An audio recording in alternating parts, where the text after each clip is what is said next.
অনেক দিন পরে ইচ্ছে হলো সকালে চা খাওয়ার পরে সকালের কাজগুলোকে শুরু করব। হ্যালো এভরিওয়ান, আসসালামু আলাইকুম। কেমন আছেন সবাই? আশা করি অনেক বেশি ভালো আছেন। আমরা ভালো আছি আলহামদুলিল্লাহ। কাছে এবং দূরে যে যেখান থেকে আমার ভিডিওটি দেখছেন সবাইকে জানাই অসংখ্য ধন্যবাদ। এমনিতে প্রতিদিন চা খাওয়া হয় না, তবে মাঝে মাঝে খুব একটা ইচ্ছে হলে খারাপ নয়। তো এই যে সকাল সকাল চা খেয়ে তারপরে সকালের কাজগুলোকে শুরু করব। আজকে চায়ের কালারটা অনেক বেশি সুন্দর এসেছিল, খেতেও মাশাআল্লাহ অনেক মজা হয়েছিল। তো এই তো রান্নাটাকে আমি শুরু করে দিলাম। প্রথমে আমি খাসির মাংসটাকে রান্না করে নেব, কারণ মাংসটাকে ভিজিয়ে রেখেছিলাম, ওটা খুব সুন্দরভাবে ছেড়ে গেছিলো।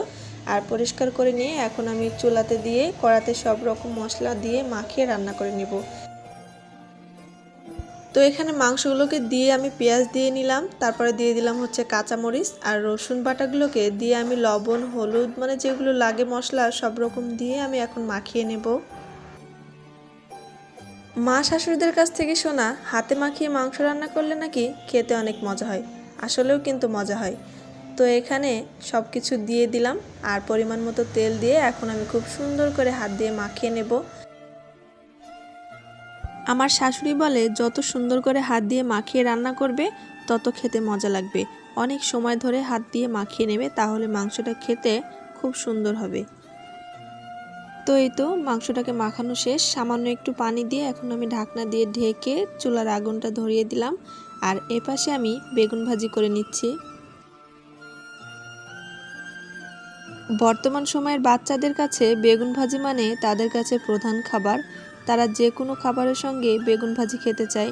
জানি না বেগুনে কি এত পছন্দের জিনিস আছে।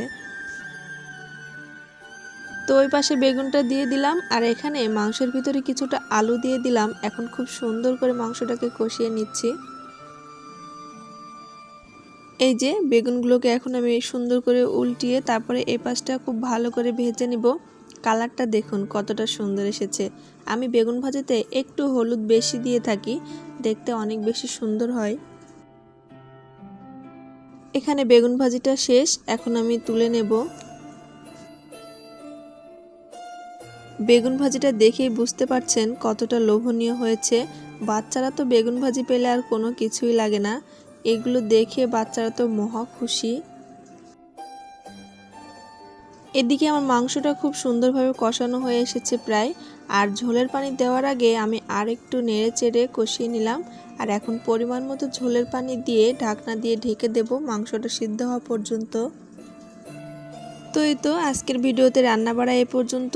সবাই ভালো থাকবেন। আজকে বিদায় নিয়ে নিচ্ছি। আল্লাহ হাফেজ।